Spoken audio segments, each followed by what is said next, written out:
Ok? Então vamos orar. Deus maravilhoso, somos agradecidos a Ti, Senhor, poder estar em Tua casa, Senhor, para aprender. Ó Educador Divino, Espírito Santo, venha iluminar a nossa mente, venha nos trazer discernimento espiritual, para que possamos, Senhor, não apenas entender, mas colocar em prática todos os ensinamentos e princípios os quais vamos aprender nessa aula, vamos adquirir nessa aula. Abençoa o professor, a todos que estão aqui, Senhor, dê-lhes uma bênção especial. Estão a caminho, venha guardá-los e protegê-los nessa cidade. Venha, Pai, com o Teu poder, a Tua graça e, sobretudo, sobre a Tua sabedoria sobre nós, porque em Cristo estão todos os tesouros da sabedoria de Deus. Nos abençoa, em nome de Cristo. Amém. Gostaria que você recebesse com um caloroso aplauso o professor Alex Rodrigues. Obrigado. A paz de Cristo, meus irmãos, amém? Graças a Deus estamos com a oportunidade de falar algo acerca do Senhor. Já nós oramos e eu queria falar para as mulheres, né, desse dia especial, parabenizá-las pelo Dia Internacional da Mulher. Vocês são tão importantes que sem vocês a gente não estava aqui hoje, né, pastor? Não foi a cegonha que jogou a gente, né? Foi uma mulher. Então, parabéns a todas as mulheres, tá bom? De coração. Vamos falar hoje a lição de número 10, que tem por título João, o Evangelho do Filho de Deus.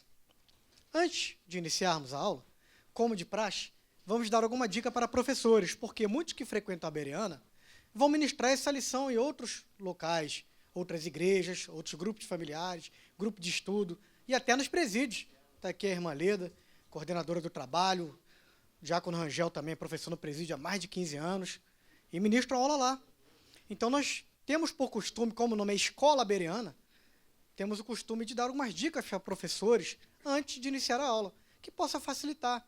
Pega uma dica ali, outra ali, ou você vai adotando sua própria metodologia e você consegue ministrar uma aula de excelência, tá bom? Vamos a algumas dicas aqui para começar a nossa aula. Primeiro, nós vamos falar que uma aula tem que ser planejada. Planejamento didático. Planejamento é tudo. Até para a gente fazer um churrasco tem que planejar. Se não fizer um planejamento para um churrasco, dá tudo errado. Você fala para o colega, amigo, leva lá 1 quilo de carne. O cara fala, vou comprar mais barata, músculo. O fígado, né? Mais barato. Aí chega lá, os outros levaram picanha e você vai querer comer a picanha do outro ainda. E você levou músculo, peito, acém. Então tem que ser planejado. O que cada um vai levar, a quantidade, o tipo, se é carne de primeira, de segunda, o tipo do corte. A bebida, a mesma coisa. Se você falar, leva um refrigerante, crente vai falar assim, vou levar um Toby, Simba. Aí lá vai querer tomar Coca-Cola do colega, do irmão. Não é assim? Então tem que planejar, falar quantos litros. Então, existe o chamado, na área docente, de chamado planejamento didático, que é o sucesso da sua aula. O sucesso da aula é o planejamento. Já é a dica. E são 4 elementos que nós temos que lançar a mão dentro do planejamento didático. Primeiro, veja que nós estamos trabalhando com verbo na forma infinitiva, porque são objetivos a serem alcançados dentro do planejamento. E qualquer objetivo, nós temos que lançar a mão de verbos na forma infinitiva. Verbos alcançáveis e mensuráveis. Ou seja, tem condição de uma aula o aluno sair com aquele conteúdo ministrado. E também tem dentro de uma aula de como você avaliar, mensurar se aquele conteúdo foi passado de forma adequada ou não. Então, o primeiro ali é o planejar. O que é planejar? Eu tenho que explicitar a intenção de mudança a ser estimulada. Porque educação é você mudar o comportamento para melhor. E para mudar o comportamento, você tem que estimular. Se você não estimular o aluno, ou seja, incentivar o seu aluno, ele vai chegar de um dia cansativo de sexta-feira, às vezes trabalha a semana toda. Às vezes o almoço de sexta-feira é diferente, igual no meu trabalho é sempre diferente. É uma coisa pesada. Hoje foi feijoada. Imagina aí, você trabalha a semana toda, fica 2, 3 horas no transporte público, come uma feijoada na sexta-feira, aí chega aqui, eu vou dar uma aula sem estímulo, sem incentivos. Vocês vão dormir. Antes de começar a aula, está dormindo. Por isso que eu trouxe café. Cafezinho dá um despertamento. Dá ou não dá? Nem que seja um pouquinho, já dá aquela acordada. Faz parte. Então, nós temos que estimular, mas o principal estímulo não é o café. O café faz parte. O principal estímulo são os incentivos que nós vamos lançar, principalmente no início da aula. O incentivo deve ocorrer durante a aula toda, até o final, mas ele deve ser mais enfatizado no início, chamado incentivação inicial. Eu posso incentivar de várias formas, comentando um texto, comentando uma reportagem atual, fazendo a persuasão oral, demonstrando enfaticamente a importância do conteúdo que nós vamos ministrar essa noite. Isso é muito importante para a sua vida e você não pode perder, e você tem que vir e preste atenção. Persuasão oral, muito utilizada por advogados também.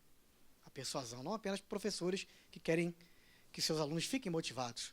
Posso lançar mão de diversas técnicas, competições positivas, saudáveis, salutares, que eu posso dar uma recompensa no final, ou distribuir um brinde, ou sortear um brinde. Tudo isso estimula o aluno. E tem outras técnicas, eu não vou falar todas, que a gente não tem tempo para falar. Você pode buscar em qualquer livro didático, moderno, chamado Didática Contemporânea, desde a década de 90 em diante. Não, é porque eu tenho um livro que eu escrevi sobre isso. Mas tem outros. Didática Contemporânea. Mas tem outros com o mesmo assunto, com o mesmo tema. Eu até peguei outros para estudar também. Então, você pode buscar qualquer livro da área de didática a partir da década de 90, que você vai encontrar esses estímulos. Que é outro livro que eu escrevi, né? Outra coisa que tem que acontecer, executar. A aula tem que ser executada. E executar a aula não é apenas eu ficar o tempo todo na introdução. Quando falta 10 minutos, vamos começar o tópico 1. Não vai conseguir executar a aula. Vai ficar pelo caminho. Aí os alunos vão perceber, lá, ele está correndo com o slide igual um doido para terminar no horário. Ou então ele vai falar, ó, só deu para dar até o tópico 2, são 4 tópicos, estude em casa. O aluno fica decepcionado, frustrado. O que é a frustração? É um obstáculo à realização de um desejo. O desejo do aluno é que ele tenha uma aula completa, que ele saia sem dúvidas. E não acontece isso quando a aula é interrompida, não é executada de forma adequada. Realizar o que se pretende, colocando ações estimuladoras que são adequadas, gerarão no sujeito o processo de aprender. Aprender tem a ver com apreender, que é você, e aqui da microfonia de baixo, não posso esquecer disso, que é você reter aquele conhecimento, mas não é apenas reter na memória, aquela memória RAM que tem, nós também temos. Isso surgiu por causa do ser humano, que nós temos essa memória, uma que esquece rápido e outra que fica para sempre guardada para você poder depois resgatar a informação, fazer uma recordação.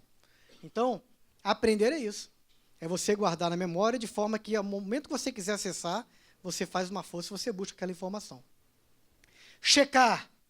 Checar é você fazer um checklist. Mas o checklist não é igual a um checklist empresarial. O checklist, numa aula, é a avaliação. Pode ser feita no final da aula, ou pode ser feita durante a aula, final de cada tópico.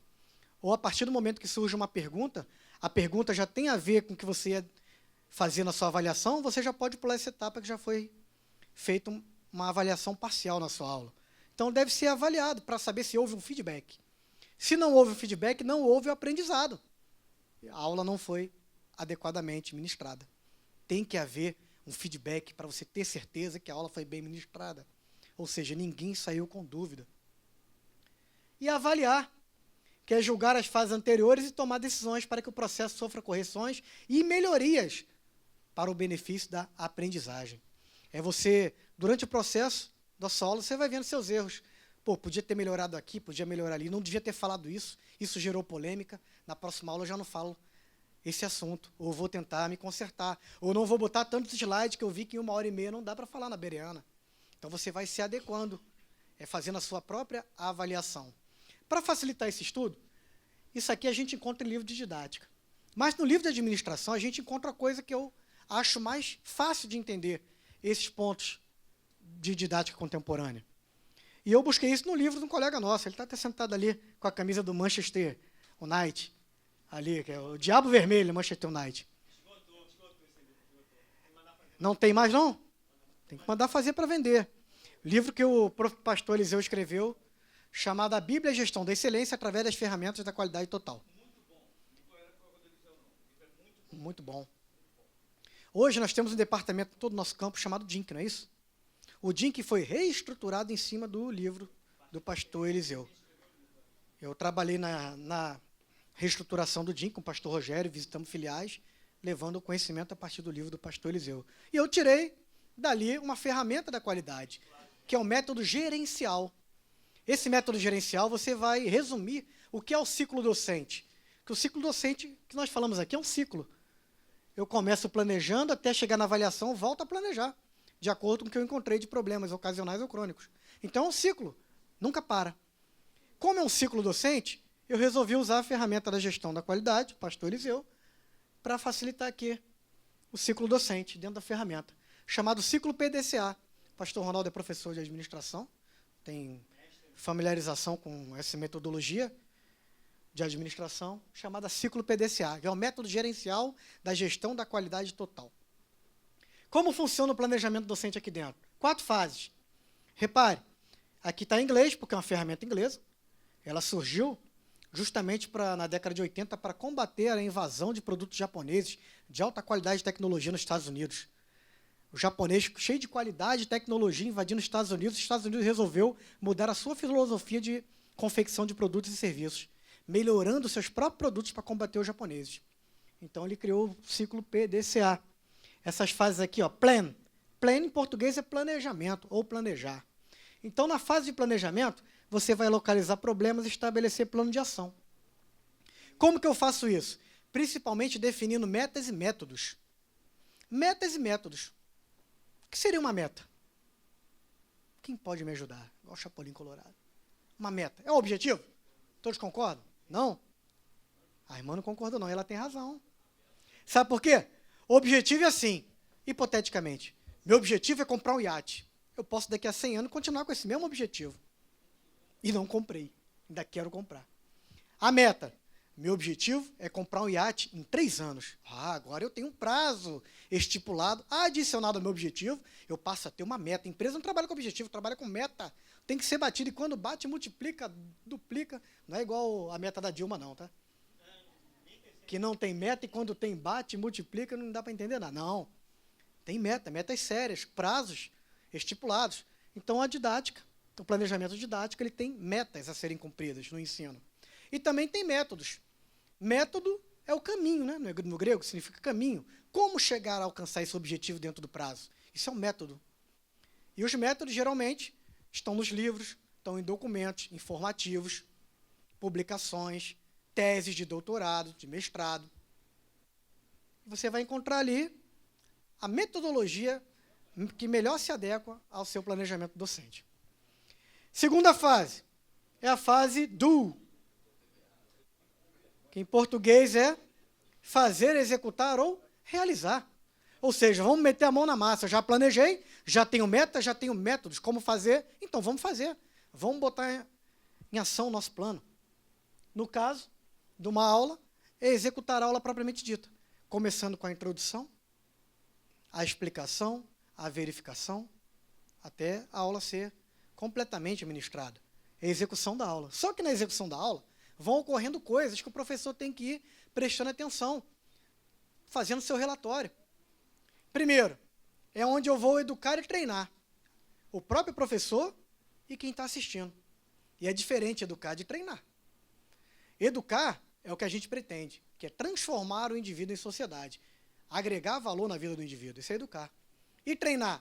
Treinar fica uma coisa repetitiva que você vai fazer, de tanto fazer, você vai acabar fazendo com excelência. No caso, educar seria do professor para os alunos, que a intenção dele é que os alunos agregassem valor em suas vidas, mudando o comportamento para melhor, do padrão cristão, no caráter cristão. E no caso do treinamento, é o professor. Quanto mais ele dá aula, mais ele vai pegando experiência didática, mais vai facilitando a aprendizagem, lançando mão de ferramentas. Ele deixa de ficar preso somente a um método de ensino, que é o método de exposição oral, que é o mais simples, um fala, os outros ouvem, e ele começa a lançar mão de diversos métodos e técnicas que existem dentro da didática contemporânea. E dentro da fase de execução, além também de executar propriamente dito, eu vou coletar os dados. Tudo que ocorre de bom e de ruim na aula eu vou coletar, para depois, nas outras fases, eu tenho que pegar esses dados coletados e gerar estatística, gráficos, para me ver a saúde da minha aula, para ver como é que ela foi bom, foi ruim, dá para melhorar, que pontos positivos, negativos, etc. Girou o ciclo, estamos agora na fase cheque, que é checar, que é a mesma coisa, verificar, em português. Vou verificar se eu atingi a meta e acompanhar os indicadores. Esses indicadores são chamados indicadores de desempenho. Como foi o desempenho da minha aula? Como foi a produtividade, que tem a ver com eficiência? Como foi a qualidade da aula, que tem a ver com eficácia? Foi dentro do tempo, que tem a ver com a capacidade de demanda, eu consegui ministrar a aula dentro do tempo. Então, vou fazer essa verificação da minha aula. E aí vai me mostrar como foi a minha aula. E se tiver pontos negativos, aí eu vou girar o ciclo novamente. Eu vou para o action, que é agir ou atuar corretivamente. Nessa fase, todos os problemas que eu encontrei na verificação, eu vou ter que resolver. Eu não posso planejar novamente como se nada tivesse acontecido de errado. Senão fica nessa mesmice. Finge que dá aula, outro finge que aprende, fica enganando, tem o título de professor, fica dizendo que é professor da igreja, e ninguém aprende nada. Desestimulado, um monte de gente que não vai, ou vai obrigado para a aula, só para poder assinar na revistinha para terminar logo o discipulado, por exemplo. Não adianta. Então, eu tenho que pegar os dados coletados, problemas ocasionais ou crônicos, e entrar com o meu plano de ação. Resolver, ver quais são meus pontos fracos da aula, e na próxima não vai acontecer mais. É assim que o professor tem que fazer. Então, esse aqui é o ciclo docente. Em outras oportunidades aqui, nós já falamos de objetivos, comunicação do professor, falamos um monte de coisa. Hoje eu trouxe para os irmãos um planejamento didático, que é o método gerencial chamado ciclo docente. Tá bom? É que não tem livro para vender, senão eu ia aconselhar que os irmãos comprassem o livro do pastor Eliseu. Ele acabou e não quer fazer mais. Foi um sucesso, vendeu tão rápido. Vamos para o que é importante, que é a aula de hoje. A lição sobre o Evangelho de João. Lição de número 10. Todos têm a revista? Quem frequenta essa classe tem que ter revista. E digo mais, tem que ter a revista de professor. Porque aqui é uma classe de estudiosos da palavra. Todos que estão aqui gostam de estudar a Bíblia, estão comprometidos com a palavra do Senhor. Então tem que ter a revista de professor, porque a revista de professor ela tem subsídios adicionais, tem orientações pedagógicas. Inclusive, de vez em quando tem as orientações nossas lá do nosso livro lá, em azul para o professor. Então você tem que comprar a revista de professor, não mais de aluno. Amém? E ela ainda tem os objetivos. Lembra que eu falei dos objetivos? O verbo definitivo? O que eu pretendo alcançar no final da aula? Aí você vai fazer a pergunta mental. Quando você lê os objetivos. A pergunta é essa. Ao final da aula, meu aluno será capaz de... 2 pontos. Aí você vê se você atingiu os objetivos. Planejar, avaliar, compreender o Evangelho, citar as partes principais, os milagres de Jesus. E você vai ver se conseguiu atingir o objetivo ou não, fazendo essa pergunta mental. Você pode mudar até a frase, mantendo aí a palavra-chave. Ao final da aula, todos os alunos serão capazes de, ou alcançarão, ou saberão. Não importa, importa que você mantenha as palavras-chave. A partir daí você consegue estudar a Bíblia e saber se você conseguiu assimilar o conteúdo. Lembra que eu falei que ensinar não é transmitir conhecimento? Mas eu falei isso fundamentado.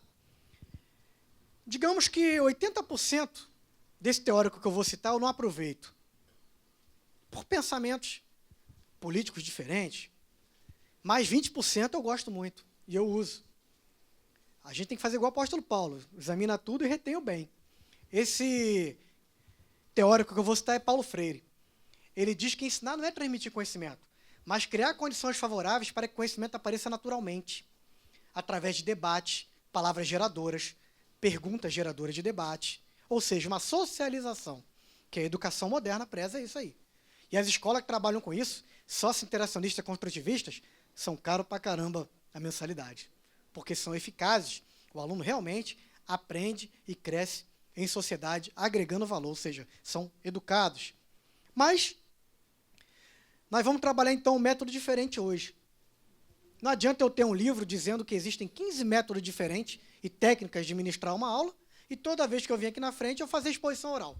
Falo, moto lá, acabou, obrigado, amém, vamos orar. Não adianta. Então, nós temos que diversificar os métodos e técnicas. E, se possível, aí é para os mais experientes, se vocês puderem, fazer um trabalho misto, mesclar esses métodos e técnicas, para que você não fique enjoativo, não fique na mesmice, para que o aluno fique sempre motivado, tenha uma coisa nova. Aqui nós já trabalhamos uma vez, né, pastor Eliseu, onde nós, numa aula de EBD, Foi lido 48 versículos, todo mundo participou e não ultrapassou o horário. Foi uma técnica diferente que nós usamos aqui um dia. E no final, os irmãos botaram a mão debaixo da carteira, ainda tinha alguns que tinham um número, e o número ganhava livro. Então a gente vai mudando, às vezes quando a gente faz uma coisa, não estou dizendo que tem livro hoje não, já tem gente botando a mão lá, debaixo da cadeira, calma. Hoje tem amendoim, tá bom? Então hoje nós vamos fazer algo diferente, eu vou dizer daqui a pouco o que nós vamos fazer. Mas vamos lá. Não que eu não queira ler o texto básico e texto áureo, porque eu sei que todo mundo já leu. Quem está aqui eu tenho certeza que estudou a lição. Então já leu. Texto base e o texto áureo. Mas, obrigatoriamente, quando nós vamos falar de João, e principalmente uma introdução ao livro, porque as próximas lições de João serão fenomenais, e eu vou ter o cuidado de não entrar nas aulas que virão, até a lição 13, eu tenho por obrigação fazer um conselho de Max Lucado, no seu livro, sobre João, que ele diz que nós temos que estar sempre lembrando o texto áureo da Bíblia. E ele fala isso no seu livro 18 vezes, temos que estar sempre lembrando o texto áureo da Bíblia. Sempre lembrando o texto áureo da Bíblia. Qual é o texto áureo da Bíblia? O pastor falou aqui, João 3,16. Mas o que é texto áureo? É o texto mais importante para a sua reflexão, até que venha a próxima lição da semana que vem. Você tem que ficar meditando, remoendo isso, estudando, se aprofundando nisso. Texto escrito com linhas ou fio de ouro. Textos áureos. Texto de ouro. Então, é o texto mais importante da Bíblia. Na verdade, da revista. E como eu falei da Bíblia, que o Max Lucado falou que a Bíblia tem o seu texto áureo. Ou seja, se não tivesse nenhum conteúdo na Bíblia, somente este versículo, que é o texto áureo, você tinha condição de pregar o Evangelho, a semente ser plantada nos corações, almas se renderem ao Senhor e serem salvas. Somente com esse versículo. Não precisa nem ler a Bíblia toda. Que é João 3,16. E todos nós, crentes, temos obrigação de saber de cabeça o texto de João 3,16. Alguém pode citar para mim? Porque é tão bonito.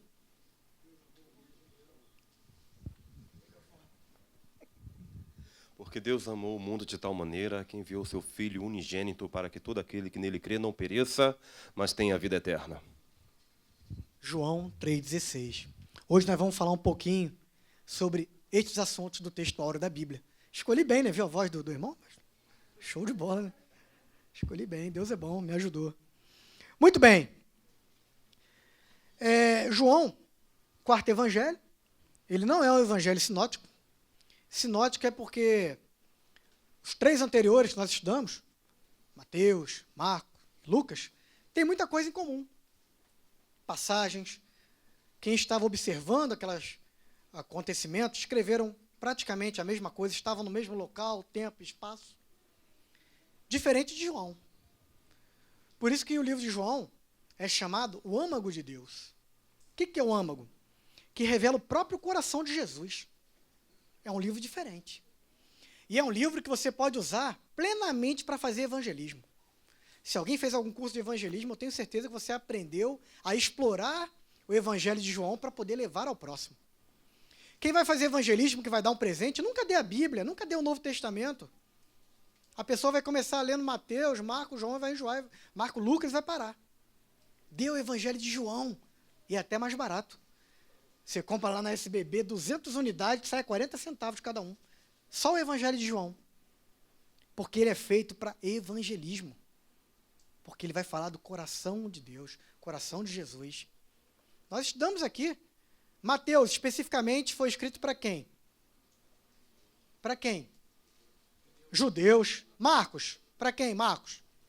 Os romanos. Lucas, para os gregos. Então, até agora não atingiu a igreja, não atingiu nós, os gentios.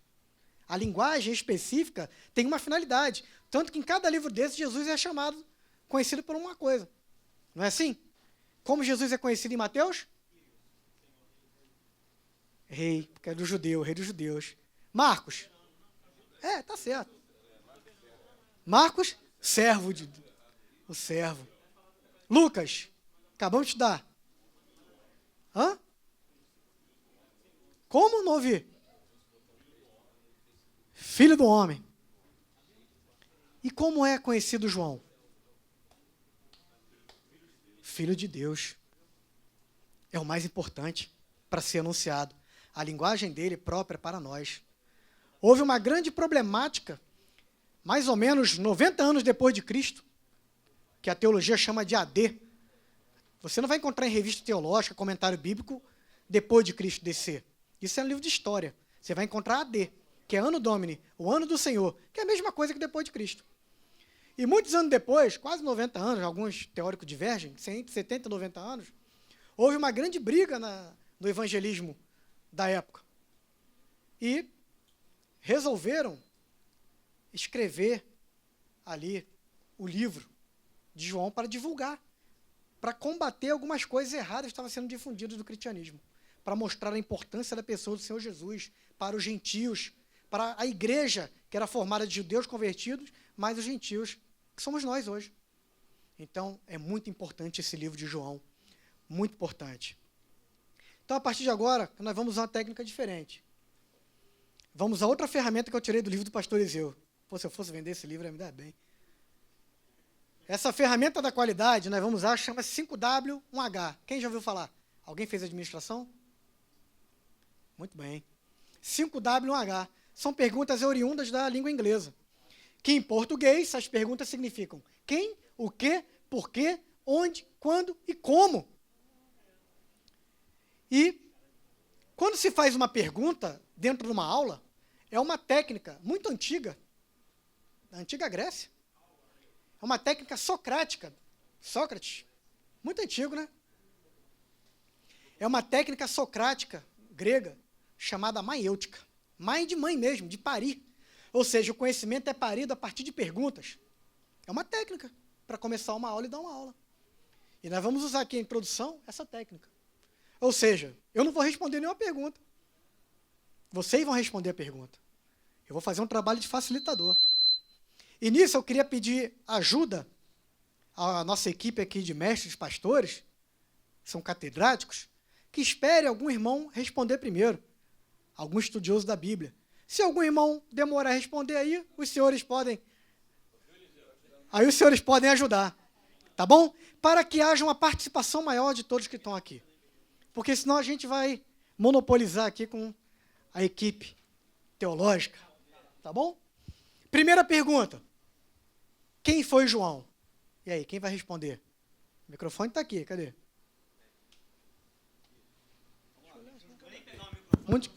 Aqui. Quem foi João?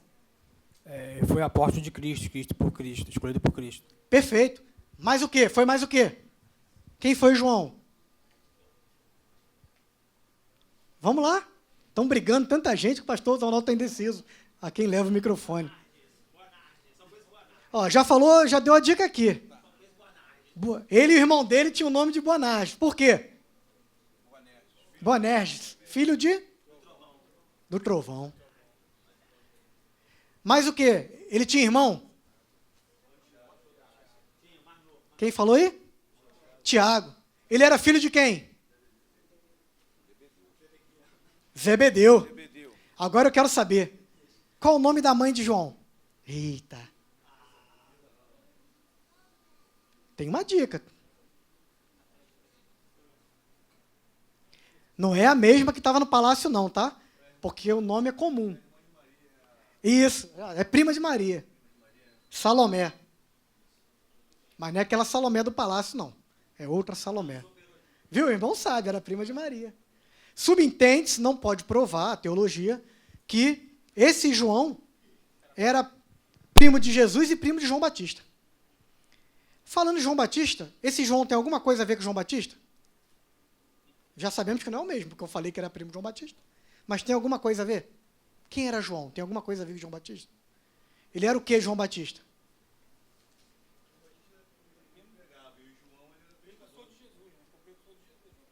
Sim, mas esse João que nós estamos falando, que escreveu o Evangelho, o que ele era de João Batista?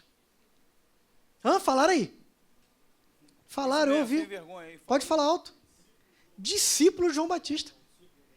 João era discípulo de João Batista, seu primo. Então ele já estava, como João Batista estava preparando o caminho para que Jesus chegasse, João já estava sendo preparado para seguir a Cristo.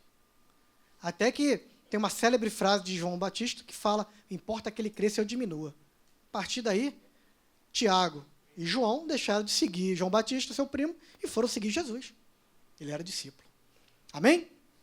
Deu para participar o povo, não deu? Vamos lá, só vai esquentar agora. Vamos lá. O que ele escreveu?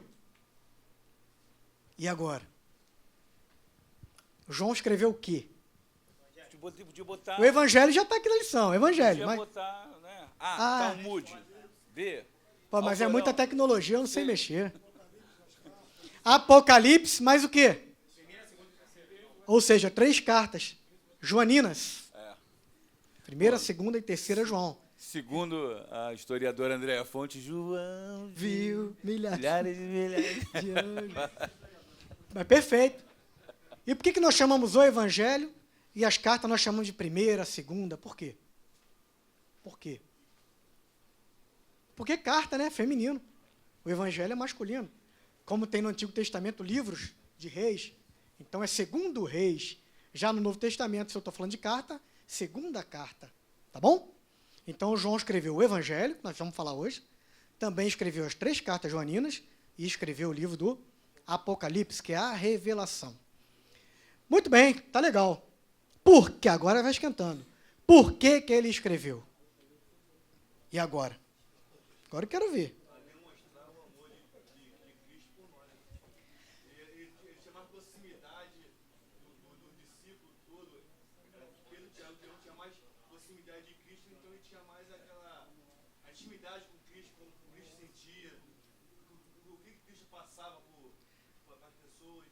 Perfeito. Veja, o que o irmão falou, qual o nome do irmão? Mas ele registra, o próprio Alexandre. João registra porque que ele escreveu. Sim. Não é? Pode complementar. Alex quer. Não, pode complementar, eu ia buscar mais. Vai, Alex. Ai, Eliseu tá impossível. Não. É para os outros participar. Só quando não sair, extrair de nada, Já- eu sei. Já percebeu que eu tirei o microfone de perto dele? Eu reparei. Ah, claro. E se afastou também para não dar tempo dele Pra puxar. não der. Tá? Mas tem o propósito do livro. Existe um propósito. Lembra que eu falei que naquela região do evangelismo, principalmente em Éfeso, estava tendo um problema com a divulgação do evangelho. Mais de 70 anos depois, Jesus já tinha ressuscitado. Estava tendo um problema com a divulgação do evangelho. Muita gente já não estava crendo. Eu não vivi essa época, eu não estava com ele. Então foi feito com um propósito. Qual o propósito principal? Por quê? Ele já deu uma dica ali e começou bem. Mas nós vamos falar mais do que ele falou daqui a pouco. Sim. Eu combatendo heresia, o que acontece com a gente quando a gente combate heresia? O que acontece com um crente que conseguiu combater heresia? Ajuda aí, gente. Desperta a fé. O exercício, a prática. Ninguém ouviu o que o pastor Eliseu falou, cara. Ele deu a dica. Pode falar, chefe. Para aqui? Então estou ficando nervoso. Pode falar. João ele vai escrever tardiamente. João já está para 100. Você vai chegar quase em 100, a virada do século. Obrigado, seu povo. Deus também te ama em Cristo. Não, só que não. A virada do século. Você tem uma comunidade joanina muito forte em Éfeso. Vai ser o centro de atuação de João. Então você já tem todos os apóstolos mortos. Ele é o único remanescente vivo. E você tem um crescimento de uma filosofia docética, ou docetismo, onde se nega a humanidade de Cristo. Então, a partir daí, ele cria um evangelho demonstrando a divindade de Cristo e, ao mesmo tempo, em trechos do livro, a humanidade de Cristo. Chegando no próprio ápice do 11, dizer que Jesus chora, mas no outro momento ele ressuscita Lázaro. No 11, a partir do 25. Que ele trabalha as 2 facetas da natureza de Cristo em João. Então, ele combate o docetismo, que é essa doutrina herética, que vai ser depois, se não me falha a memória, no concílio de Calcedônia, 475, ela vai ser completamente cancelada. Você vai ter igrejas docéticas ainda, convivendo ainda com o cristianismo do primeiro século, adentrando ainda no Império Romano. Você tem essa questão. Obrigado, 451, muito obrigado. Você viu no Google, obrigado. Agora explique o docetismo para os nossos amigos. O docetismo para que ninguém fique... É a crença que o corpo é mau. Se o corpo é mau, Deus não poderia ter se humanizado. Tem um livro, eu estava lendo ontem, do George Farrell, A Humanização de Deus, porque o ser humano estava desumanizado. Então, você encontra a humanidade do homem na própria humanidade de Deus pela encarnação do Verbo. E o docetismo não crê que Jesus seja 100% homem, 100% Deus. Sim, na verdade, o Logos, né? Ele Faz crê- Jesus pior que um animal, porque tira a alma, e enfia o Logos, o Cristo cósmico, e na cruz esse Cristo cósmico larga o Jesus humano para se lascar, para morrer sozinho. Então nega completamente a expiação. Você tem uma série Essa de doutrina fatores. herética que o pastor está falando era o que estava sendo difundido na época e foi a necessidade maior de escrever o livro de João. Que o fortalecimento pra combater será isso aí. as epístolas, também O vai irmão falar sobre falou lá. isso. E interessante que na segunda João ele usa até metáfora. A senhora eleita, Kyria, né, a senhora eleita, que é uma metáfora para a igreja. E a única passagem que ele vai usar um termo para o anticristo, que é o cosmoplano, e que só vai aparecer no Didaquê, no 16.2, que é um livro catequético, né, de doutrina, mas não é bíblico, é um livro de estudo da história da igreja, do Didaquê. Isso bem depois. Agora só fale aquilo que o senhor falou no começo. Para quê? Para que creia. Pronto, só isso. Era só isso que eu queria falar. Era só isso mesmo. A resposta é essa aqui. Para que creias que Jesus é Filho de Deus. É isso aí. A próprio versículo entrega a situação. Amém? Próxima pergunta. Onde foi escrito este livro? Foi em Jerusalém? Foi onde? Éfeso. E Éfeso era... Onde é Éfeso hoje? Onde era antigamente? Ásia Menor. Hoje, que região da Ásia Menor? Turquia. Pronto, todo mundo respondeu aí. Show de bola. Tá bom? Foi escrito em Éfeso, que é na Ásia Menor, que hoje é o território na Turquia. Quando foi escrito? Aí algumas divergências teóricas. Mas a revista botou, aí o autor botou uma data. Quando? Quando foi escrito? O pastor Eliseu falou. Falou um tempo depois. Quanto? Não tem. Existe autor que fala entre 70 e 90. Até 100, né? Ah, viu? Já achou na Bíblia dele até 100. Então não dá para dizer precisamente. Mas pastor Eliseu falou, foi escrito muito tempo depois. Inclusive, pastor Eliseu, os teóricos que eu estudei, Meir Pellman, não sei falar nem inglês, tentei, me dei mal. Meir Pellman, muito bem. Ele diz, inclusive, que foi escrito em hebraico. Depois, ele diz, não falei que eu nem está na Bíblia, não. Né? Depois ele diz que foi traduzido para o grego, que era a linguagem mais importante na época. Fala, Panjão. Pode falar mesmo.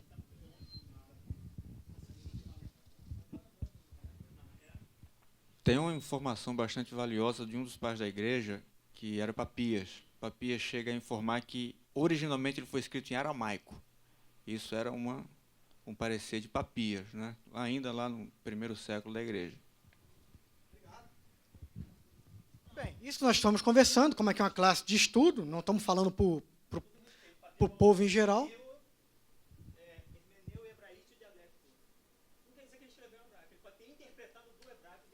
Sim, mas... Não, concordo, mas como a gente está aqui numa classe de estudo, se a gente não citar, algum irmão pode falar, mas eu li em tal lugar ali, então a gente já sabe, né? O que a gente aprende, biblicamente, curso teológico, é coisa que grego, tá bom? Novo Testamento, mas eu também já achei em outros autores. A Valéria lá. A Valéria está doida para A Valéria quer falar, Valéria? Tá impossível. Próxima pergunta. Como ele escreveu? Agora é difícil, hein? Como ele escreveu? E agora? Me ajuda aí, gente. Eu não sei. Eu falei que ia perguntar para vocês que eu não sabia. Como que ele escreveu? Eu quero ver. Como, em que situação? Que circunstâncias? Em que circunstâncias? Como? Ele estava preso quando escreveu o Apocalipse. Mas quando escreveu o Evangelho, ele estava solto. Mas a igreja estava sofrendo a perseguição. Então ele escreveu sob forte pressão. Entendeu? Escondido, forte pressão. Então não foi fácil. Como? Da época, do governante atual? Não, Domiciano, vai chegar em Domiciano, mas as perseguições Já começa. A partir do momento em que era chamado de seita judaica, já era perseguido. Depois que foi chamado de igreja lá no livro de Atos, Aí que piorou a situação, né? Atos 16, se eu não me engano. Não, é pertinente, é pertinente. A questão do culto ao imperador, no 1º de janeiro, você tinha que queimar incenso a Roma e incenso a César, e dizer que César era Senhor. Senhor, a palavra soberano absoluto. Como os cristãos não faziam isso, eles eram tidos como péssimos cidadãos. Consequentemente, eles perdiam o direito à cidadania e eram perseguidos porque não tinham mais direito a ser cidadãos romanos. Então, era uma questão de jurar fidelidade ao imperador ou não. Sim. Como é que ele... Você vai pegar... Falou aqui atrás o bispo primaz aqui, Gilson, que Eusébio Cesaré, no seu clássico História Eclesiástica, que vai trazer a narrativa da morte de Policarpo, custa alguma coisa você falar que é César é o Senhor? Isso aqui é lá... Policarpo morreu? Não, morreu. Policarpo Quaresma não. Quaresma é outro personagem. Foi Policarpo, que é o discípulo direto de João. Não, Quaresma não. Morreu. Isso é outra história. Entendeu? Então é uma questão de ter ou não cidadania. Como eu nego a minha própria cidadania terrena por não usar um culto ao imperador, e uma coisa interessante seria a própria leitura da carta de Filipenses, que Paulo usa uma linguagem anti-romana, sobre a palavra cidadania, sobre pátria, ele usa toda uma linguagem anti-romana para os romanos de Filipos. Então você tem todo um contexto. Perfeito. Eu gostaria de aproveitar tudo que vocês falaram, quem, o que, por quê, onde, quando, como, e fazer alguns comentários pertinentes como aplicação prática da nossa lição. Que a aplicação prática é o mais importante da lição. O que nós podemos aplicar nas nossas vidas como cristãos? Amém? Primeiro, vocês falaram que ele foi um dos apóstolos, ok. Mas o irmão falou um dado interessante aqui, o Alexandre. Ele não foi apenas um dos apóstolos. Ele tinha uma intimidade maior com o Senhor. Ele, seu irmão e Pedro, tinham uma intimidade maior. São os níveis de relacionamento com Deus que nós devemos buscar o maior nível de relacionamento com Deus, assim como João, imitar a fé de João. Deus falava com a multidão. Da multidão ele separava 70 para falar. Dos 70 ele, vou separar aqui 12, só vou conversar com esses 12, tudo que eu quero agora é com os 12. Dos 12, tinha 3 que ele levava à noite para orar, para a missão mais importante. Dos 3, tinha um que ele conversava mais individualmente. E esse um até reclinava, Jesus reclinava a sua cabeça no peito desse apóstolo. Veja o nível de intimidade, de relacionamento, é o que nós temos que ter também. Olha aí, quando a mãe de Jesus morreu, ele pediu para João tomar conta de Maria. Olha aí, a importância desse apóstolo. O nível de relacionamento, nós temos que buscar isso aí também. Buscar, não podemos ser um na multidão. Eu tenho carteirinha de crente, estou satisfeito. Não, carteirinha é o que menos importa. O que importa são as atitudes. É a nossa vida cristã. É isso que é importante. Para que nós, quando Jesus selecionar, já vim logo buscando a gente aqui, primeiro. Quero estar logo naquela primeira que Jesus pegar, quero entrar logo ali. Quero ir na primeira. Amém? Vamos buscar o nível de relacionamento. Outra coisa que vocês falaram. Falaram que ele tinha o nome de Boanerges, que é filho do trovão. Porque isso, segundo alguns historiadores, é porque ele tinha um temperamento violento. Só que ele aprendeu ouvindo João Batista, se aprofundando no relacionamento com Deus, e depois andando com Jesus, ele aprendeu a controlar o seu temperamento. Por quê? Temperamento é imutável. É uma coisa que você nasceu com ele, você não vai mudar, não. Digamos que você tem um temperamento explosivo, filho do trovão. Tomou uma fechada no trânsito.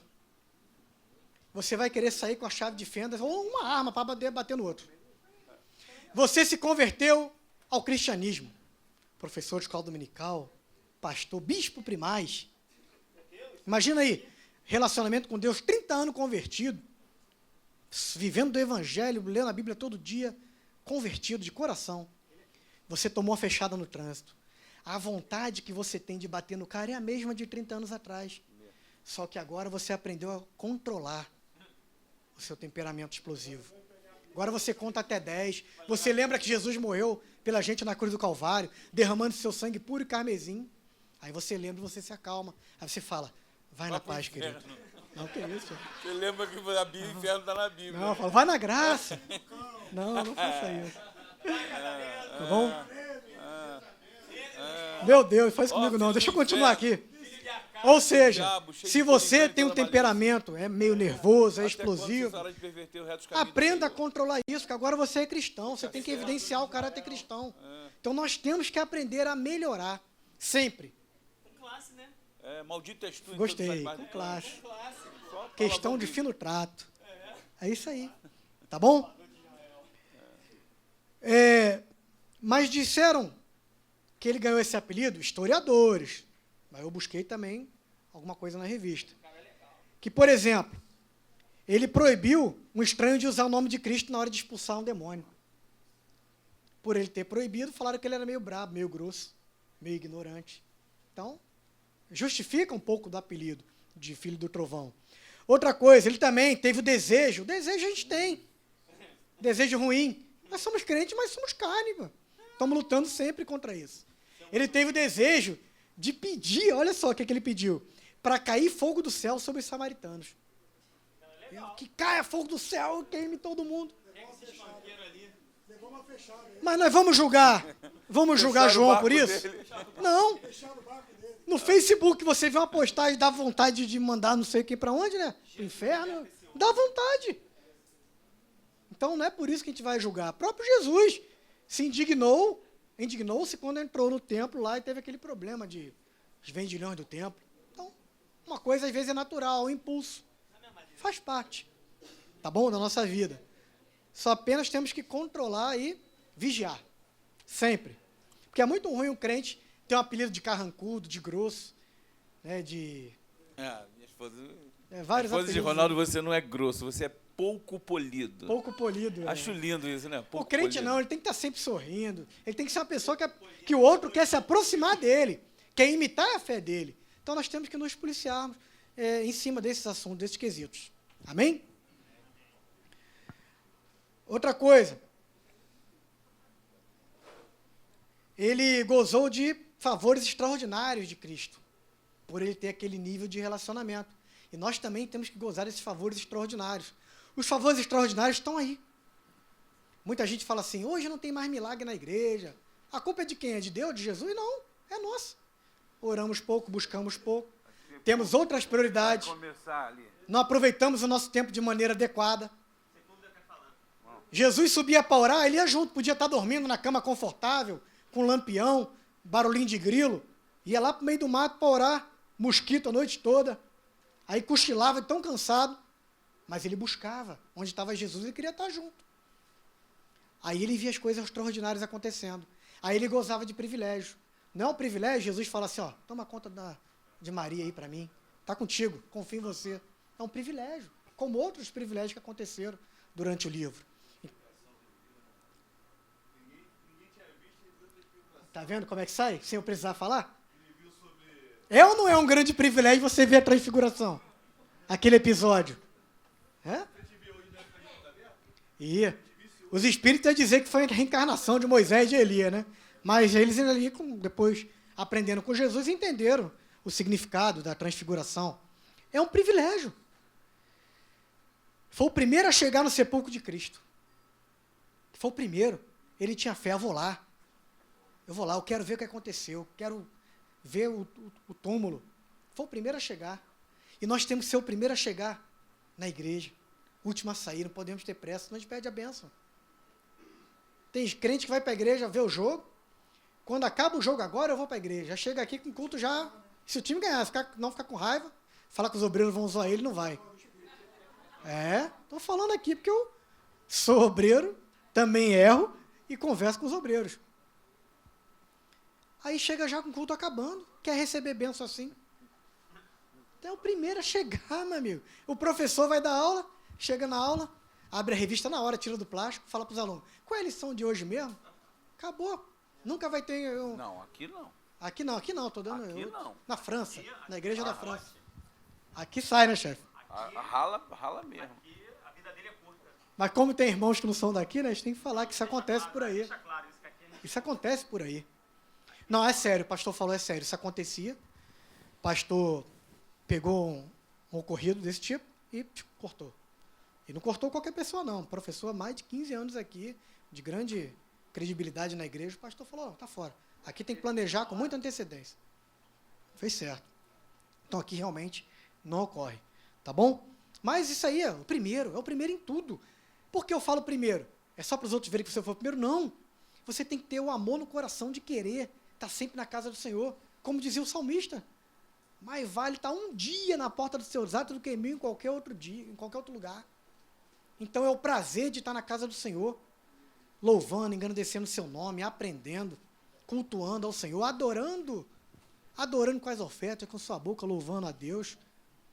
É um prazer chegar cedo, orar, ficar de joelho, ficar intercedendo pelo povo, até intercedendo para que todos cheguem em segurança. Chega cedo. Qual é a pressa de ir embora? Tem crente que perde a bênção, que vai embora antes da bênção apostólica. O pastor aqui, pelo amor de Deus, acaba o culto cedo. Vai visitar a igreja por aí, igual eu já visitei, acabar 11 horas da noite. Aqui acaba cedo, porque tem responsabilidade. Nós estamos vivendo num lugar perigoso. Tem gente que trabalha no outro dia, pega metrô, ônibus, trem cheio, cedo. O pastor aqui tem uma grande responsabilidade com isso. Aí tem gente que não aguenta, né? Acaba e já vai saindo, vai embora correndo. Qual é a pressa de chegar tarde e querer sair cedo? É melhor não vir, pô. Ficar enganando que é crente só para os outros verem na igreja? Não adianta. Não adianta, não vai ter relacionamento. Dificilmente vai ser como o apóstolo João, de ter uma intimidade com o Senhor. Interessante que ele ficou amigo de Pedro depois do Pentecoste. Ficou muito amigo de Pedro, mais chegado. Já andava com Pedro, convivia com Pedro, mas não tinha essa afinidade. Mas após o Pentecoste, até porque Pedro gozava de grande responsabilidade, no início da pregação do Evangelho, ele começou a andar mais com Pedro, ou seja, ele buscou os mais velhos e mais experientes, para ele aprender, conviver, e ele ser submisso à autoridade de alguém mais experiente. Isso é importante. A submissão à autoridade instituída. Pedro era uma autoridade instituída, como depois Tiago era uma autoridade instituída, até presidiu o primeiro, o pastor Eliseu falou de concílio, o primeiro concílio de Jerusalém foi Tiago que dirigiu, era uma autoridade instituída. E João reconhecia essa autoridade de Pedro. Mesmo não concordando com tudo, você tem que ser submisso à autoridade. Se você não quiser ser submisso, não concorda, sai e vai buscar uma igreja que você concorde com a autoridade. Senão você não está na visão, você está dividindo. E divisão é coisa do adversário. Então nós temos que estar aqui na mesma visão do pastor. O pastor, nosso pastor presidente, ele já declara milhões de vezes, desde que eu estou aqui na igreja. Ele não é perfeito, graças a Deus, por isso, não é Deus. E que ele tem algumas falhas, ele vai consertando, vai ajustando. Mas a maioria é qualidade, esmagadora. Mas tem gente que por uma coisinha não concorda, eu não aceito. Aí fica falando mal. É melhor sair. Sai, vai embora, vai na paz. Pede carta. Quero ver se achar uma igreja por aí. Não é porque a gente está falando aqui no microfone, não é isso. Os irmãos me conhecem aqui há muitos anos aqui na igreja, fui criado aqui. Eu andei muito. O Brasil todo eu andei. Falta 3 estados para me fechar o Brasil todo. Então eu fui em muitas igrejas. Meu amigo, se encontrar uma igreja da palavra, pode até ter alguma parecida que chegue próximo, mas melhor do que aqui não vai achar não, não vai. Vai ficar igual um macaquinho no cipó, procurando um cipó para se agarrar, e nunca vai se agarrar porque vai ver defeito sempre. Melhor ficar na igreja que prega a palavra, garantido que aqui prega a palavra. Defeito vai ter. Se você quer achar uma igreja perfeita, eu vou andar e vou achar, achei. Se você achou, não entre nela, por favor. Você vai estragar ela, você não é perfeito? É ou não é? Então não entre nela se você achar. Não tem, lógico que não tem. Tá bom? Então, obedecer às autoridades, o anjo da igreja, é uma responsabilidade do cristão.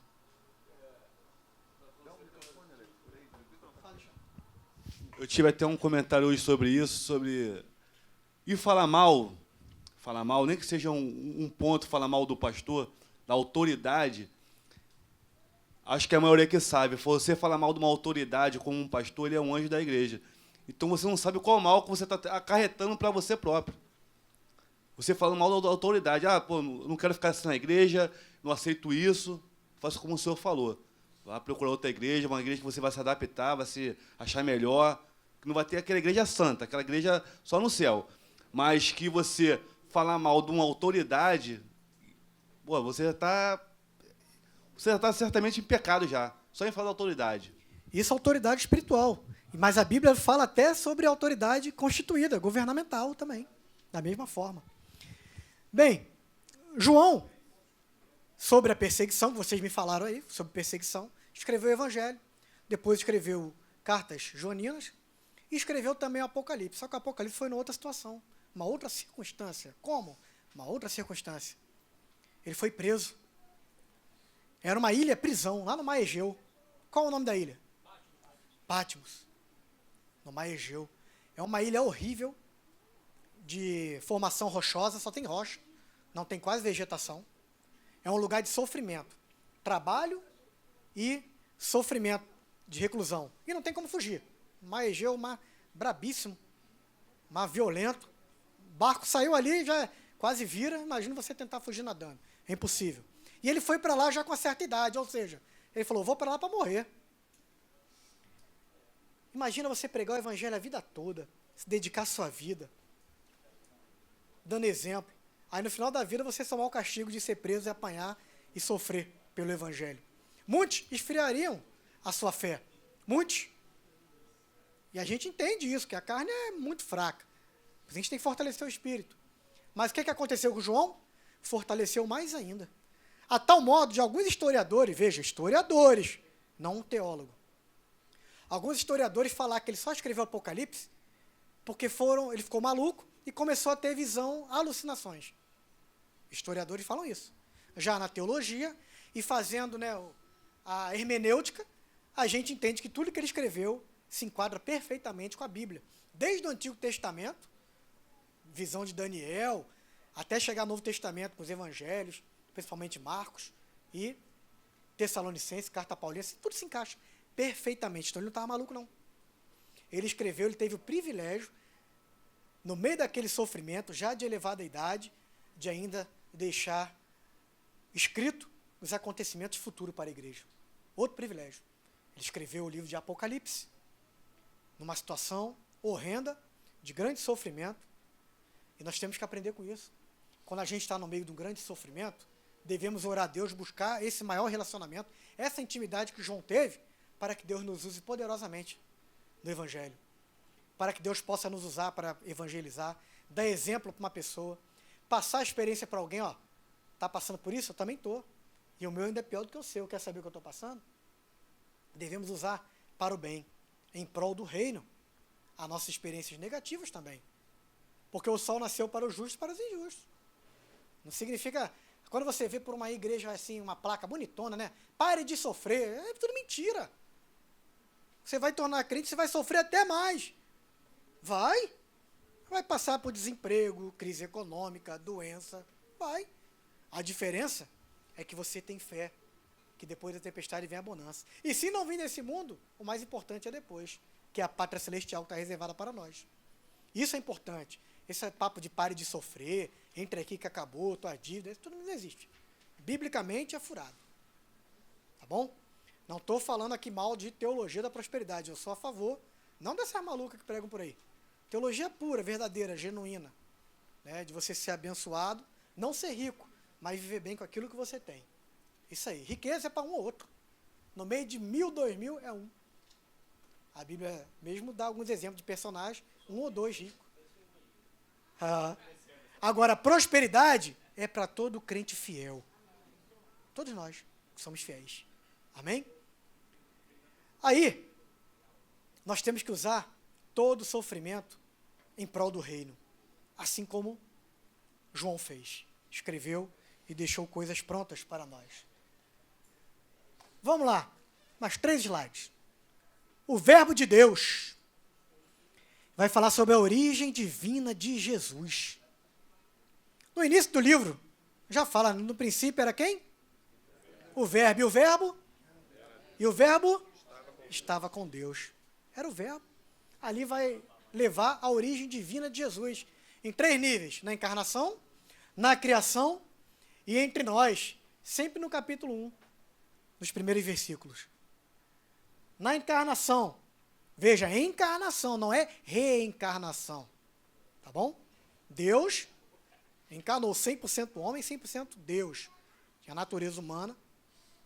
Isso é um assunto também de debate, mas para nós, assembleanos, é 100% homem, 100% Deus, e não tem distorção nisso. Nós somos bem maduros nesse aspecto. Nós temos a certeza, Porque Jesus não teve começo. No princípio. Vai lá em Gênesis 1, o que diz? No princípio.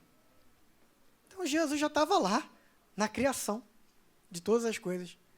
No princípio estava, ele era o verbo vivo, não teve começo, como também não tem fim. Diferente de criatura. Se ele fosse criado igual o homem foi criado do barro, o homem tem fim. Falando a parte, matéria, tem fim. Tem a morte, mas também tem depois a segunda morte. Mas Jesus não tem fim, é Deus, criador de todas as coisas. E ele tinha uma personalidade distinta. A personalidade divina. Ele sabia da sua missão, sabia que ia estar ali sofrendo, porque imagina salvar a humanidade, morrer, morte de cruz, ser furado, carregar peso, tomar chicotada, sendo Deus. É mole. Vou botar aqui uma camada protetora, um escudo protetor. Aperta o botão, vai, bate aí. Sou Deus, estou sentindo nada. Qual seria a glória? Nenhuma. Então, ele veio realmente, sofreu como homem. Ele estava sujeito às mesmas paixões que nós. Sofreu frio, calor, dor, fome, tudo igual. Tudo igualzinho, para poder vencer o diabo, pisar na cabeça da serpente. Essa foi a diferença. Lá no início, no princípio, houve a profecia. Da semente da mulher virá um que pisará a cabeça da serpente. Aí o diabo ficou atento. Opa, foi lançada a palavra. Vai vir um que vai pisar minha cabeça, eu não vou deixar não. Todos os grandes personagens da Bíblia que se levantaram, leia de Gênesis até chegar no Evangelho, caíram. O diabo foi lá e botou uma sementinha. Um na área de autoridade, um na área, maioria como mulher, ponto fraco do homem, outros com falta de autoridade, outros com falta de preparo, de não deixar preparar sucessores, etc. Vários problemas, o diabo foi derrubando todo mundo. Aí chegou Jesus, o diabo falou, mais um que eu vou derrubar. Quando Jesus estava no seu ponto mais fraco, humanamente falando, no deserto, foi hora do diabo chegar. É agora que eu pego ele, está fraco, com fome, com sede, com frio, com calor, né? Frio da noite, calor de dia, está frágil. E eu vou chegar agora. O diabo chegou, aí ele sentiu que era diferente. Não era qualquer um. Não era Moisés, não era Sansão, não era nenhum juiz, não era Davi, que é segundo o coração de Deus. Não era ninguém. Ali era um camarada diferente. Não era grandão e forte que nem Saul, nada. Pelo contrário, seu parecer não tinha formosura. Camaradinha que ninguém dava nada. O diabo deve ter pensado que ia derrubar mole. Quando chegou, o diabo já chegou batendo forte com a palavra de Deus. Porque o diabo conhece a Bíblia. Só que Jesus, soberano, desde 12 anos aprendendo no templo, foi lá e respondeu, expulsou o diabo com a palavra também. Até o ponto de o diabo não aguentar mais ficar em sua presença e abandonar a presença de Jesus. Ou seja, não conseguiu. A última cartada, quer falar, chefe?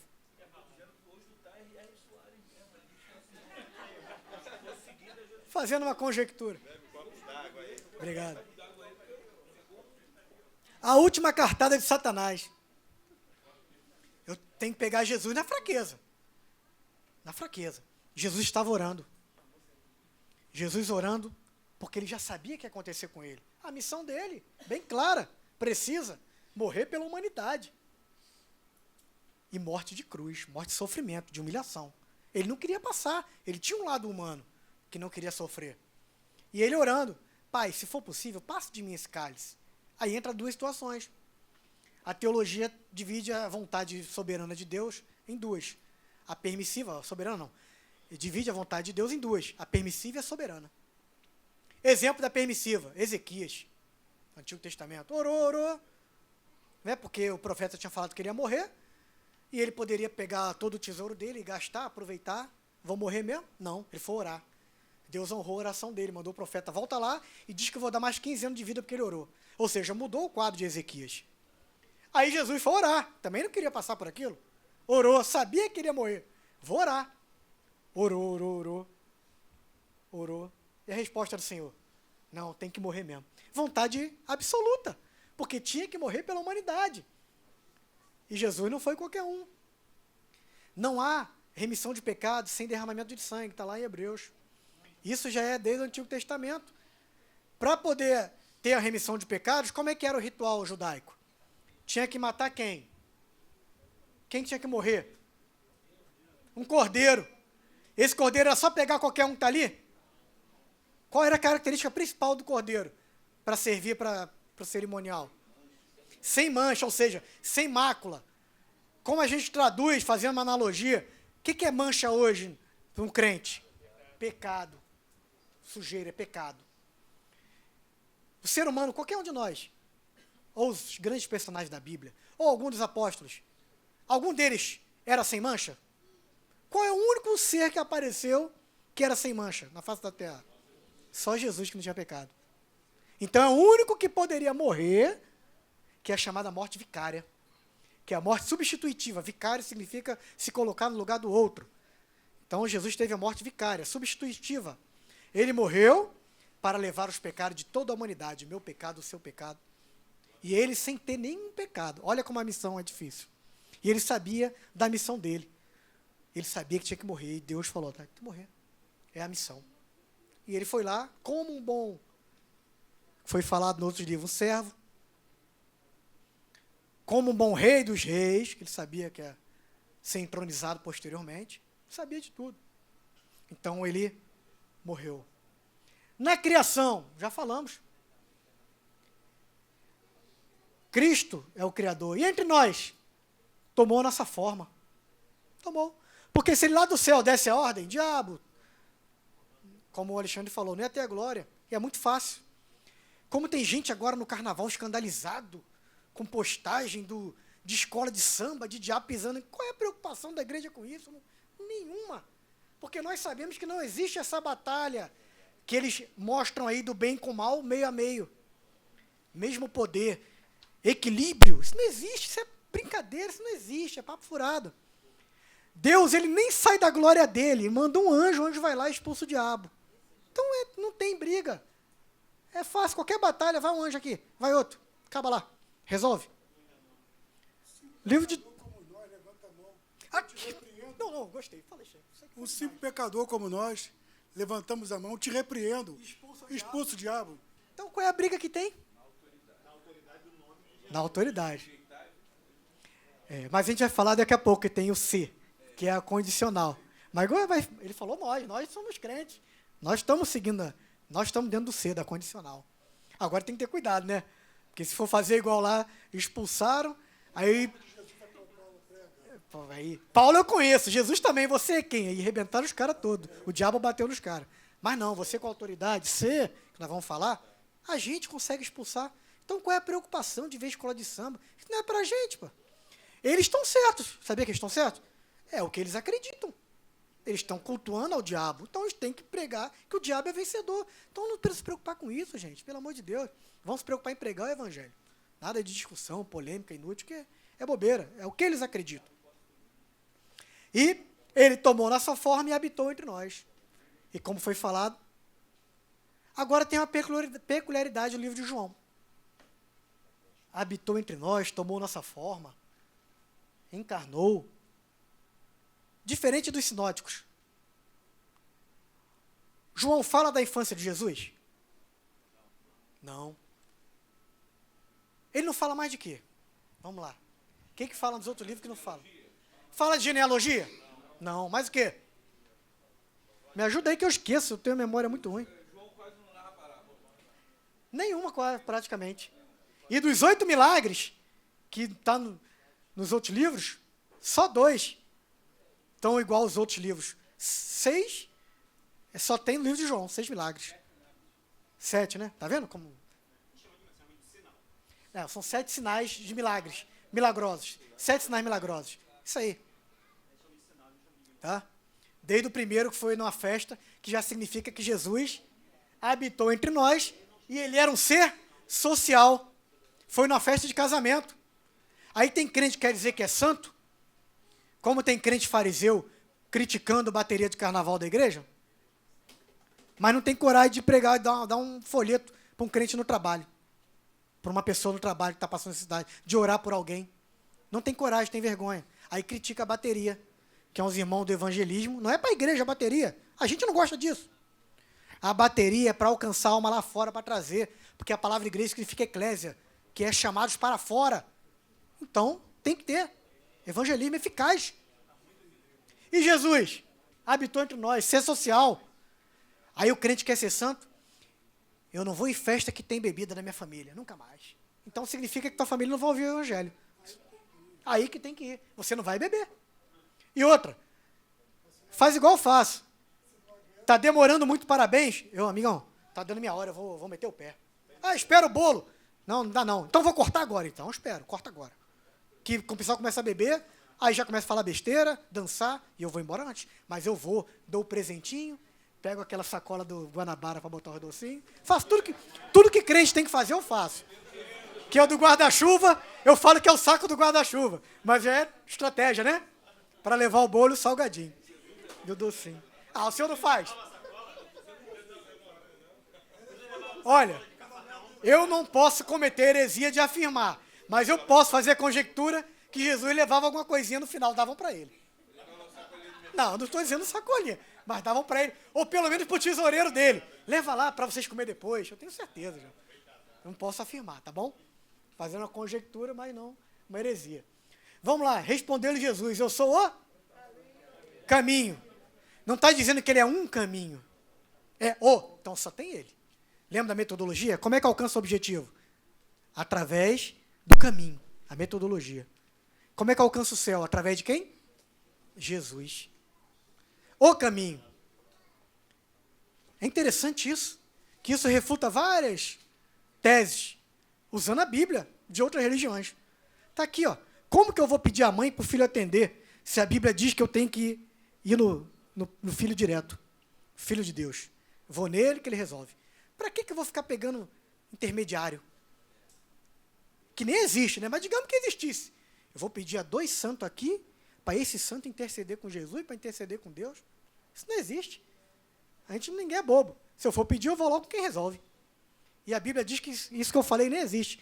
Que o único caminho é Jesus. Ele é o caminho, ele é a verdade. O resto é mentira, como falou aqui. Tudo mentira. Se pudessem estar ouvindo que as coisas que fazem hoje, tipo São Jorge, Jorge da Capadócia. O camarada morreu para que ninguém adorasse Deus estranho. Aí hoje o pessoal adora ele. A coisa é interessante. Não é? Ele morreu, ele o mais temia, ele combateu aquilo. Fazem isso hoje. Maria, imagina se Maria pudesse lá no túmulo lá ver o que está acontecendo, essas adorações. Ia sofrer demais, ia ter depressão. Meu Deus, estão me adorando. Maria mesmo na boda de Caná, quando acabou o vinho, foram falar com ela. Maria, acabou o vinho. Ela podia falar, deixa comigo que eu vou falar com meu filho. Mas qual foi a resposta de Maria? Quem lembra? Fazei tudo que quem mandar? Jesus. Vai lá nele, pô, ele que resolve. Eu não sou nada. Eu sou servo igual você. Vai no meu filho que ele resolve. Vai lá em Jesus lá. Ó. Ela não pegou a informação e resolveu. Ela passou para Jesus resolver, porque ela já sabia disso. Ele podia dar uma advogada. Mas hoje a gente sabe que o advogado é Jesus, só ele. Ela não tinha conhecimento nenhum de direito. Ó, tem a tradição aí?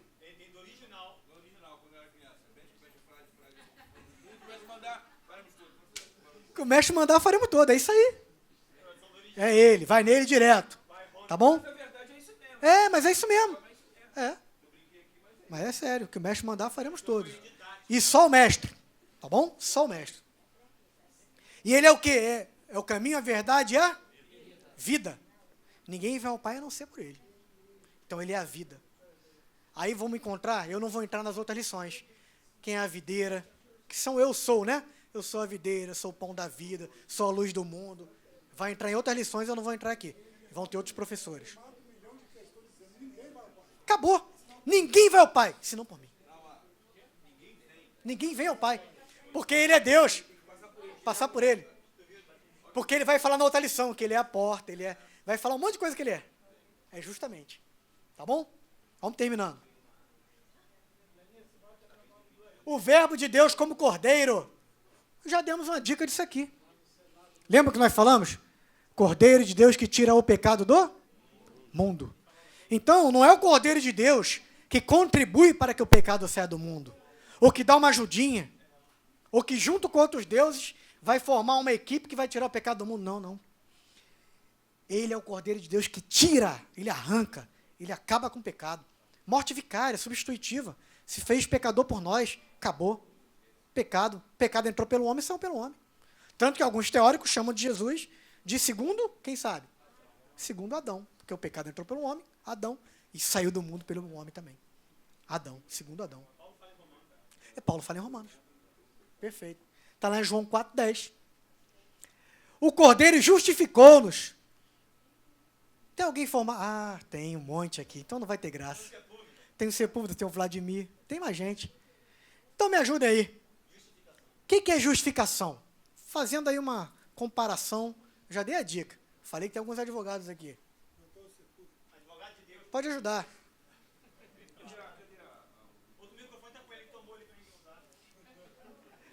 Não, está aqui. Quem quer falar?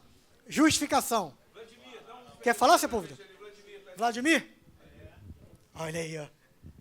Justificação é a imagem de um tribunal e o réu sendo... Calma. Eu queria que falasse a palavra tribunal. Meu aluno, né, mano? Eu falei. Não, sou aluno da Alexia. E é o réu sendo culpado, é considerado inocente através de, no caso ali, Cristo. Ele se coloca na posição de réu e de culpado para fazer a absolvição daquele que tinha a culpa e a condenação. Isso é uma isenção de culpa. Esse caso é a justificação, isenção de pena daquele que realmente tinha culpa, a condenação. Foi declarado, ninguém mais pode considerar culpado. Pode Acusar, mas acabou, está limpo. No caso, o réu que é culpado é absolvido por aquele que não tinha culpa, não tinha condenação nenhuma. Então nós, no momento que nós aceitamos Jesus como nosso único e suficiente Salvador, levantamos a mão, fomos na frente, recebemos oração, naquele momento o Espírito Santo passa a habitar em nós. Entramos no processo de santificação. Nós já fomos justificados. Se Jesus voltar agora, e a gente aceitar Jesus, a gente vai morar no céu, porque não tem pecado mais contra nós. Imputação da justiça. São palavras que é muito difíceis para mim, palavras aí do direito, né? Então eu tenho dificuldade, por isso que eu peço ajuda aos universitários, os doutores, tá bom?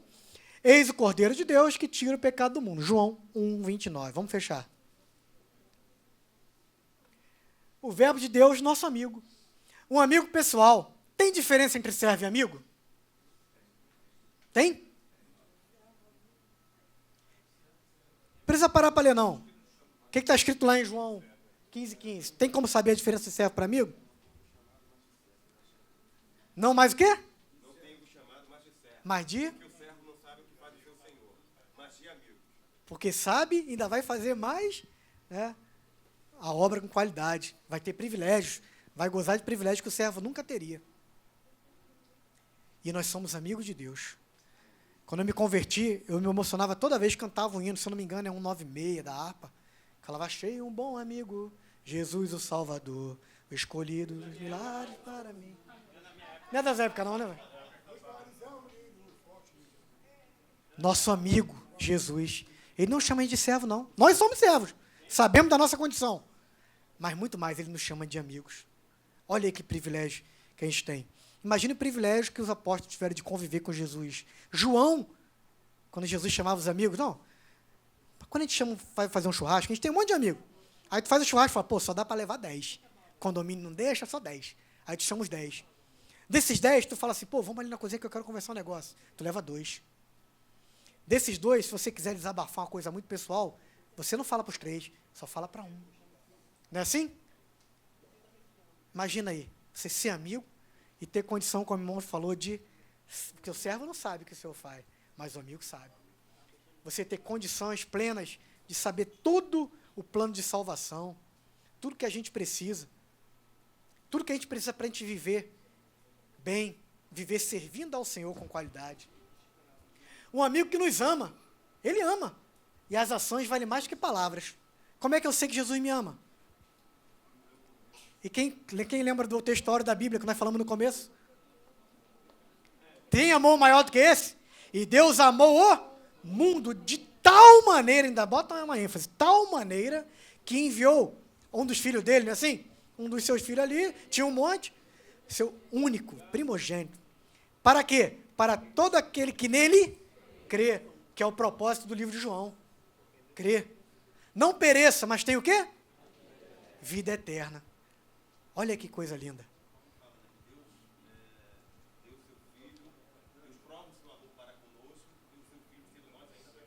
Olha aí que coisa. E detalhe,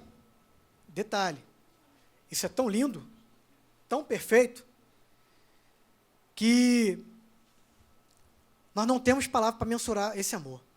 A Bíblia diz que é amigos mais chegados do quê? Do que irmãos. E é uma verdade.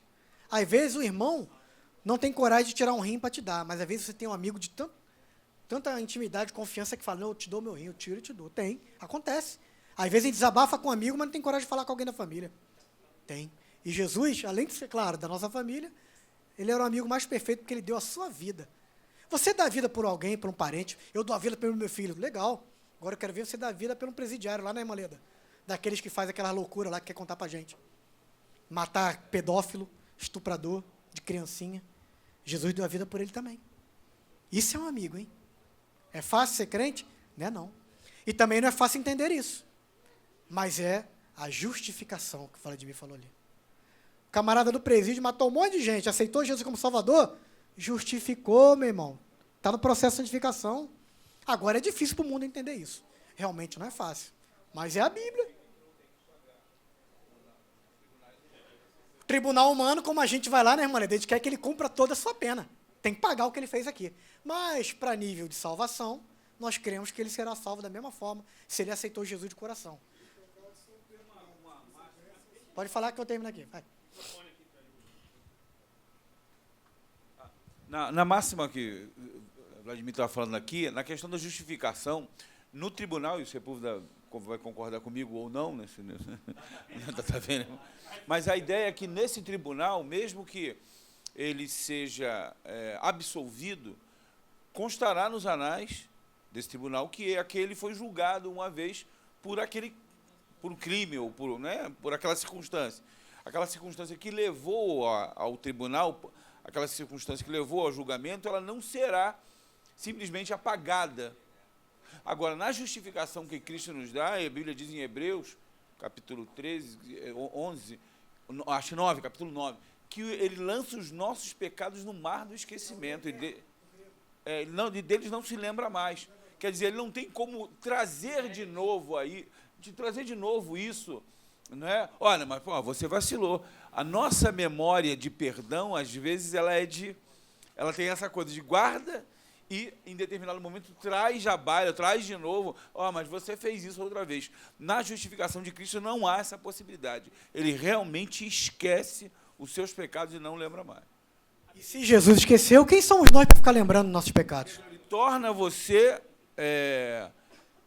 a justificação dele, o perdão dele, te coloca na condição de quem nunca cometeu o pecado. Cara, isso é fantástico. Nunca cometeu o pecado.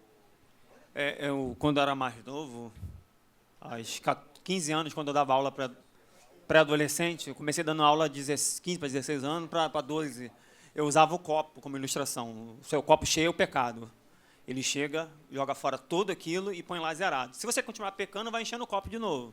Aí você tem as consequências do seu erro na atualidade, que você não está no processo de santificação. Mas como se ele pegasse tudo aquilo e eliminasse aquilo do passado, trazendo uma nova esperança para você, como se te colocasse um recém-nascido. Por isso a questão do... João vai falar muito, trabalha essa questão do novo nascimento, de nascer de novo, nascer da água, nascer do Espírito, ter uma nova natureza espiritual para poder realmente ser considerado inocente. Amém. Só bênção. Vamos terminar. Esse versículo aqui, João 15, 14. Vós sereis meus amigos. Lembra aquela condicional que nós falamos? Sim. Lembra? Se o quê? Se fizerdes o que eu mando. Não adianta ser cristão, ter a carteirinha de membro e não obedecer, não participar da comunhão da igreja, não vir na Santa Ceia, não vir nas festas da igreja no batismo, não pregar o evangelho, só vem esquentar banco domingo, fiz minha parte, aí faz um monte de besteira a semana toda. Não, já fui na igreja domingo. Ou só já dou dízimo, sou cristão. Não, dízimo não tem condicionamento para salvação. Tem a ver com repreender o devorador. Então, se, esse se é muito importante. Se, como está lá em Isaías 1,19, se quiserdes e ouvirdes, comereis o melhor dessa terra. Se é uma condicional. Ser crente está condicionado. Aí a gente fecha. Conclusão. Só com imagens. 3 imagens. Gostaria que se alguém pudesse analisar e me falar qual o significado das 3 imagens. Dica. Dica. Apóstolo Paulo falou sobre isso. Apóstolo Paulo falou sobre isso. O livro de João, ele nos dá 3 coisas para aplicarmos na nossa vida, para sermos aquele se obedecermos. E agora? Apóstolo, lembra de apóstolo Paulo? Que ele ajuda aí, a gente descobre, falar em fé. Por que fé? Por que fé? Fé não é qualquer um que pula, não. Esperança e o amor. Alexandre matou lá. Não, aqui é uma esperança. É verde. É verde. Amém, queridos? Irmãos, eu peço desculpa. Nós fizemos aqui uma coisa diferente. Uma aula que não foi expositiva, foi participativa. Mas passou rápido. Não é grilo. Isso aqui chama-se esperança. Reloginho aqui deu 9 horas. Está aqui, ó. 9 horas. A hora voa. Tem a ver, né? A hora voa. Irmãos, desculpa as brincadeiras aí, tá bom? E na próxima a gente tenta mudar uma nova técnica aí, assim permitindo Deus. Obrigado.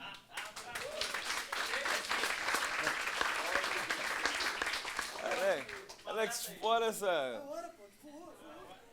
Meu irmão, daqui para vir uma globeleza é um pulo. Os caras começam a mexer com o negócio de computação gráfica, começa assim, né?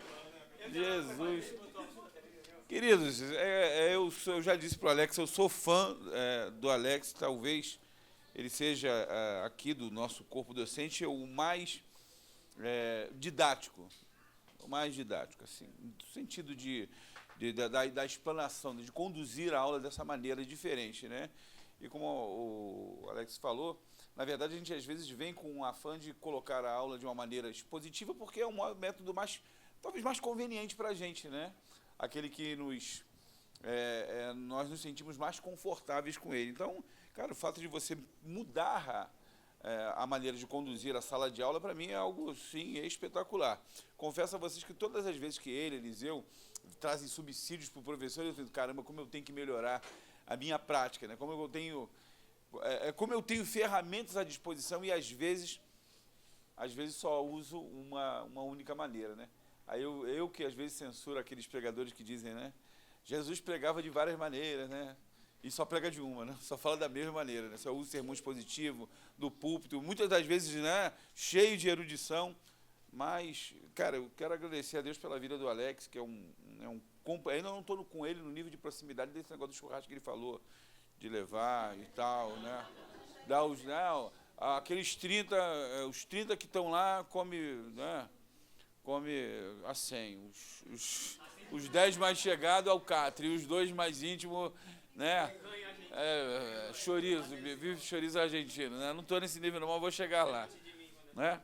Queridos, quem foi abençoado pela ministração do Alex hoje, quero agradecer também os nossos irmãos internautas aí que vão assistir depois, né?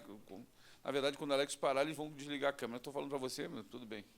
Eu vou desligar a câmera, já deu a aula. Mas obrigado ao Fábio aí pelo registro das imagens que esteve aqui. O Fábio, nosso cinegrafista, cameraman, clickman, coreógrafo, ele é maquiador, dançarino. Deus abençoe. Só uma coisa está errada nessa aula hoje. Nessa sala hoje, Eliseu, você consegue enxergar uma coisa errada aqui?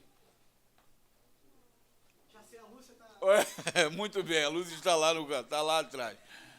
Eu quero dizer o seguinte, Alexandre, você está no lugar de luz. Isso está errado, só isso. Tá bom? Vamos orar então para terminar? Pastor Roberto, por favor. Quem veio aqui pela primeira vez hoje? Ok. Prazer tê-los aqui. A Alex hoje experimentou alguma coisa diferente, mas o espaço sempre aqui é de interação, de troca, de pergunta, resposta. É isso aí. Tá bom? Quero também, para tirar 10, Alex, qual a outra coisa, o outro comportamento estranho que teve nessa sala de aula hoje? Sepúlveda não perguntou absolutamente nada. Nada. Sepúlveda, você está na nova versão 2019. Quieto. Você voltou deste carnaval acabado. Essa a ala das baianas na qual você desfilou exauriu o seu.